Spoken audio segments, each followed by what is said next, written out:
நம்ம சென்னைக்கும், பஞ்சாப்க்கும் இன்னும் கொஞ்ச நேரத்தில பார்த்தீங்கன்னா, மேட்ச் வந்து ஆரம்பிக்க போறாங்க. நம்ம சென்னைக்கு பார்த்தீங்கன்னா, இது வந்து ரொம்ப ரொம்ப ஒரு முக்கியமான மேட்சுங்க. இந்த மேட்ச்ல மட்டும் சென்னை தோத்துட்டாங்கன்னா, சிஎஸ்கே ஃபேன்ஸ் எல்லாருமே பார்த்தீங்கன்னா, நம்பிக்கைய வந்து இழந்துருவாங்க. இந்த மேட்ச்சு இது கிட்டத்தட்ட பார்த்தீங்கன்னா, நமக்கு வந்து ஃபைனல் மாரிங்க.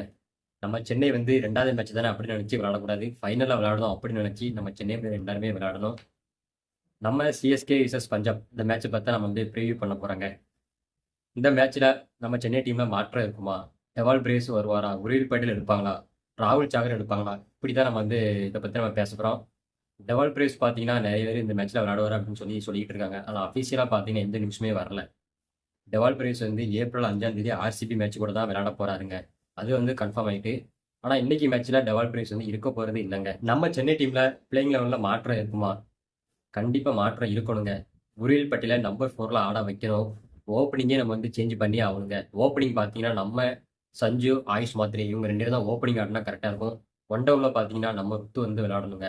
அதுக்கு அடுத்து நம்பர் 4ல பார்த்தீங்கன்னா, நம்ம உருவில் பட்டேல் கண்டிப்பா விளையாடணுங்க. அதுக்கு அடுத்து நம்பர் 5ல வேணா மேத்யூ ஷாட்டு அவர் வேணா விளையாடலாங்க. அவரு நல்ல அதிரடி பேட்ஸ்மேன் தான். அவரு கண்டிப்பா இருக்கணும். நல்லாவே 6 அடிப்பாரு. 6 அடிக்க வேண்டிய ஒரு பேட்ஸ்மேன் தான். நம்ம சென்னை டீம பொறுத்தவரைக்கும் 6 அடிக்க வேண்டிய பேட்ஸ்மேன் தான் இப்போதைக்கு தேவை. அதனால மேத்யூ ஷாட் கண்டிப்பா வேணுங்க. அதுக்கு அடுத்து பார்த்தீங்கன்னா, கார்த்திக் சர்மாவ என்னைய பொறுத்தவரைக்கும் வெளிய வச்சுட்டு, சர்ஃப்ராஸ் கான் எடுக்கலாம். ஃபர்ஸ்ட் மேட்ச்ல நீங்க பார்த்துருப்பீங்க. சர்ஃப்ராஸ் கான் பார்த்தீங்கன்னா, டப்புன்னு வந்தாரு 2 4, 6 அடிச்சாரு. அப்படியே அவுட் ஆயிட்டு போயிட்டாரு. கொஞ்சம் துருதுருன்னு விளையாண்டாரு. கொஞ்சம் பொறுமையா விளையாண்டதால மேட்ச கடைசி வரைக்கும் கொண்டு போயிருப்பாரு. அதுக்கு அடுத்து பார்த்தீங்கன்னா, நம்ம டூபே, ஜெம்மி ஓட்டல் ஃபினிஷிங்ல 2லுமே பக்காவா விளையாடுவாங்க. ஏதோ ஃபர்ஸ்ட் மேட்ச்ல பார்த்தீங்கன்னா, நம்ம டூபேக்கு வந்து சரியா அமையல. 2வது மேட்ச் பார்த்தீங்கன்னா, கண்டிப்பா அமையும். அதுக்கு அடுத்து ஸ்பின்னர்ல பார்த்தீங்கன்னா, நூர் அகமது, ராகுல் சாகர் இவங்க 2 பேருமே கண்டிப்பா தேவை. ஸ்குவாட்ல பார்த்தீங்கன்னா என்ன சேஞ்ச் பண்ணணும்னா, உருவில் பட்டியலும் கொண்டு வரணும். ராகுல் சாகர் அவரையும் கொண்டு வரணுங்க. அதுக்கடுத்து பவுலிங்ல பார்த்தீங்கன்னா, நம்ம ஹென்றி, கலீல் அகமது, இம்பாக்ட் பிளேயரா பார்த்தீங்கன்னா, நம்ம ஏகே, அன்சுல் கம்போஜ். இந்த ஸ்குவாட பொறுத்தவரைக்கும் பார்த்தீங்கன்னா பக்காவா இருக்காங்க. இந்த ஸ்குவாட வச்சு விளையாண்டாலே நம்ம சென்னை டீம் பார்த்தீங்கன்னா ஈஸியா மேட்ச் வந்து வின் பண்ணிடுவாங்க. பஞ்சாப் பத்தி இத நம்ம பேசியே ஆகணுங்க. 2025ல பஞ்சாப் பார்த்தீங்கன்னா, பயங்கர ஒரு கேங்ஸ்டர் மாரி தெரிஞ்சாங்க. ஆனா இப்ப ஃபர்ஸ்ட் மேட்ச்சே பார்த்தீங்கன்னா, யாருமே சரியா விளையாடவே இல்ல. கோனோலி அவரு மட்டும் தான் கொஞ்சம் நல்லா விளையாண்டாரு. மத்தபடி பார்த்தீங்கன்னா, எந்த பேட்ஸ்மேனும் சரியா விளையாடவே இல்ல. ஓப்பனிங்ல பார்த்தீங்கன்னா, சிம்ரன் சிங்கும், ஆர்யாவும் பார்த்தீங்கன்னா, கொஞ்சம் ஃபார்ம் இல்லாம தான் இருக்காங்க. போன மேட்ச் பார்த்தீங்கன்னா, ஆர்யாலாம் சரியா விளையாடவே இல்லங்க. அதனால நம்ம அவர பத்தி பயப்பட தேவையில்ல. கோனோலி அவரு மட்டும் தான் ஒன் டவுன்ல வந்து ஒரு 22 ரன் அடிச்சிருக்காரு. 44 பந்துக்கு பார்த்தீங்கன்னா, 5 6, 5 4 அடிச்சிருக்காரு. அவர மட்டும் கொஞ்சம் சீக்கிரமா விக்கெட் எடுத்துட்டா, நம்ம சென்னை பவுலர் பார்த்தீங்கன்னா, ரன் வந்து கட்டுப்படுத்துவாங்க. அதுக்கு அடுத்து கேப்டன் ஸ்ரேயஸ் ஐயர். அவரு பார்த்தீங்கன்னா, இப்போதைக்கு இன்ஜூரிக்கு அப்புறம் வந்து இந்தியா டீமும் சரியா விளையாடவே இல்ல. அவர் கொஞ்சம் பார்த்தீங்கன்னா, கொஞ்சம் ஃபார்ம்ல இல்லாத மாரி தாங்க தெரியுதுங்க. அதனால பஞ்சாப் டீம பொறுத்தவரைக்கும் பார்த்தீங்கன்னா, நமக்கு பயப்பட வேண்டிய தேவையே இல்லங்க. கொஞ்சம் சுமாரா தான் இருக்காங்க. பவுலிங்ல மட்டும் தான் யான்சன் ஓவர மட்டும் நம்ம சென்னை பேட்ஸ்மேன் எல்லாருமே கொஞ்சம் கரெக்ட்டா விளையாண்டாங்கன்னா, நல்லா இருக்குங்க. ஹர்தீப் சிங் அவரும் பார்த்தீங்கன்னா, விக்கெட் டேக்கர் பவுலர் தான். அவர் ஓவரையும் கொஞ்சம் நம்ம வந்து கொஞ்சம் பார்த்து விளையாடணுங்க. இருந்தாலும் நீங்க மறக்காம கமெண்ட் பண்ணுங்க.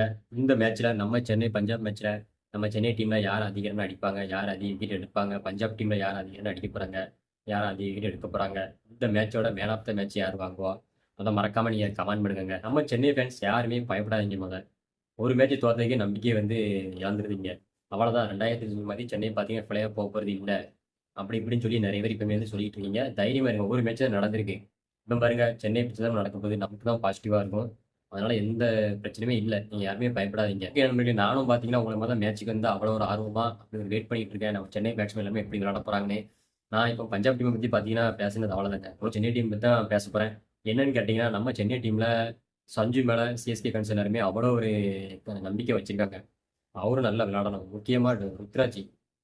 அவர் அவ்வளோ பெரிய டீம் கேப்டனா இருக்காரு. சென்னைக்கு கேப்டனா இருக்காரு. அவரு பார்த்தீங்கன்னா, சேசிங்னா கடைசி வரைக்கும் நின்னு பொறுமையா விளையாண்டு மேட்ச வந்து முடிச்சு குடுக்கணும். ஃபர்ஸ்ட் பேட்டிங்னா ஒரு 80+ ரன்ன ருத்ராஜ் வந்து அடிக்கணும். நம்ம ருத்து பார்த்தீங்கன்னா, அந்த அளவுக்கு கொஞ்சம் பொறுமையா விளையாடணுங்க. வந்தோம் பவர் பிளே டாப் டவுன்ல 4 4 அடிச்சோம், அவுட் ஆயிட்டு போனோம் அப்படின்னு இருக்கக்கூடாது. கடைசி வரைக்கும் மேட்ச் வந்து ருத்ராஜ் வந்து கொண்டு போணும். டூபேலாம் பார்த்தீங்கன்னா, நல்ல ஃபார்ம்ல தான் இருக்காரு. அவருமே பார்த்தீங்கன்னா, எல்லா பந்தையும் 6 அடிக்கணும்னு சொல்லி கேட்ச் அவுட் ஆகி போயிறக்கூடாது. அவருமே நின்னு நிதானமா மேட்ச்ல பார்த்தீங்கன்னா, ஒரு 7 6 அடிக்கணுங்க. மிடில்ல சஃப்ராஸ் கான் இப்படி எல்லாருமே கொஞ்சம் நல்லா விளையாண்டாங்கன்னா, போன வருஷத்துக்கும் இந்த வருஷத்துக்கும் என்ன வித்தியாசம்னு கேட்டீங்கன்னா, போன வருஷம் பார்த்தீங்கன்னா, நம்ம சென்னை டீம்ல 6 அடிக்கிறதுக்கு ஆளே கிடையாதுங்க மிடில்லலாம். இந்த வருஷம் பார்த்தீங்கன்னா, பேட்டிங் வந்து பக்காவா இருக்காங்க. பேட்டிங் லைனப்ப நீங்களே எடுத்து பாருங்க. எந்த குறையுமே இல்ல. எல்லாருமே 10 பந்து புடிச்சாலும் 5 6 அடிப்பாங்க. இப்போ எல்லா வீட்லயும் சொல்லுறதாங்க. 10 பந்து புடிச்சா 5 6 அடிப்பாங்க. அந்த அளவுக்கு பார்த்தீங்கன்னா, பேட்டிங் பயங்கரமா இருக்கு. உருவில் பட்டியல ஸ்குவாட்ல கண்டிப்பா கொண்டு வரணும். சாரி பிளேயிங் 11ல கண்டிப்பா கொண்டு வரணுங்க. ராகுல் சாகர் அவரையும் 11ஸ்ல கண்டிப்பா கொண்டு வரணுங்க. ஓகேங்க. வேற என்ன பேசணும்னு தெரியல. இருந்தாலும் நீங்க கமெண்ட் பண்ணுங்க. உங்களோட கருத்த நீங்க வந்து கமெண்ட் பண்ணுங்க. ஓகேங்க. பாய்ங்க. மேட்ச் முடிஞ்சதுக்கப்புறம் லைவ் மறக்காம வந்துருங்க. மேட்ச் முடிஞ்சதுக்கப்புறம் பேசுவோங்க. பாய்ங்க.